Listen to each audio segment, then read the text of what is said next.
MLC కవిత కొత్త party పెడుతున్నారా? BRS కు ఎప్పుడు రాజీనామా చేస్తున్నారు? అసలు అమెరికా ప్రయాణం ముందు ఎవరిని కలిశారు? దసరాలోపు తెలంగాణ రాజకీయాల్లో ఏం జరగబోతుంది? ఎమ్మెల్సీ కవిత కష్టమని కార్యకర్త తలుపు తడితే చాలు అండగా నేనున్నానంటారు. అయితే అక్కయ్య సాయం వెనుక అంతకు మించి స్వార్థం ఉంటుంది అనేది పొలిటికల్ సర్కిల్లో ప్రచారం. అవును, జరుగుతున్న పరిణామాలు చూస్తుంటే నిజమే అనిపిస్తుంది. కవిత పాలు తాగి తల్లి రొమ్ము గుద్దే రకమట.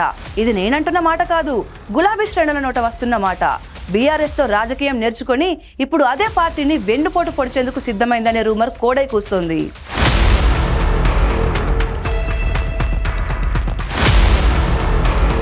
అంతేకాదు, ప్రత్యర్థులతో చేతులు కలిపి కుట్రలు పన్నుతున్నారట. అందులో భాగంగానే కొత్త పార్టీ పెట్టేందుకు కవిత సిద్ధమయ్యారని తెలుస్తోంది. అసలు కొడుకు పేరుతో కవిత అమెరికాకి ఎందుకు వెళ్లారో తెలుసా? బీఆర్ఎస్ నుంచి మెడబట్టి గెంటి వేయకముందే బయటకు వెళ్లాలని నిర్ణయం తీసుకున్నారట. అందుకే అమెరికాలో పార్టీ పేరు, జెండా, అజెండాను సిద్ధం చేస్తున్నారని ఆకాశరామన్నమాట. అమెరికా ప్రయాణం ముందు తన పరిస్థితి తలుచుకొని ఓ మీడియా అధినేత ముందు బోరున ఏడ్చారట. అంతేకాదు, తనకు మీడియా మద్దతు కావాలని కోరారని ప్రచారం. అలాగే జన జాగృతి అనే న్యూస్ ఛానల్, పేపర్ పెట్టాలనే నిర్ణయానికి కూడా వచ్చారట కవిత. అయినా కవిత మంచిగానే ముంచకుండా ఉంటే మీడియా కూడా అడగకుండానే సపోర్ట్ చేస్తుందనే విషయాన్ని ఆమె గ్రహించలేకపోయింది. అయినా చెప్పుడు మాటలతో చేతులు కాల్చుకుంటున్నారు కవిత ఇప్పుడు.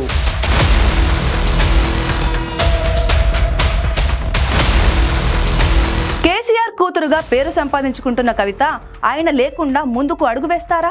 ఆమెతో పార్టీ పెట్టించే శక్తులే రేపు ఆమెను ఊచలు లెక్క పెట్టించేలా చేసినా ఆశ్చర్యపోవాల్సిన అవసరం లేదు. తండ్రి గుండె బలం, అన్నయ్య అండతో ఇన్నాళ్ళు ఆమె ఆడిందే ఆటగా సాగింది.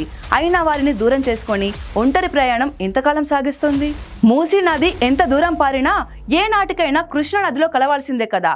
కవిత సొంత పార్టీ పెట్టినా చివరకు ఏదో ఒక రోజు పిల్ల కాలువ లాంటి ఆమె పార్టీ కృష్ణా నది లాంటి బీఆర్ఎస్ లో కలవాల్సిందే.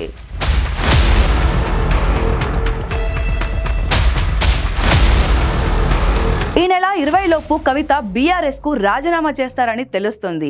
అందుకే అమెరికా వెళ్లే ముందు కూడా జాగృతి నేతలతో వరుసగా సమావేశాలు కూడా పెట్టారు. బీసీ సంఘాలతో బ్రతిమాలి మరీ భేటీలు నిర్వహించారు.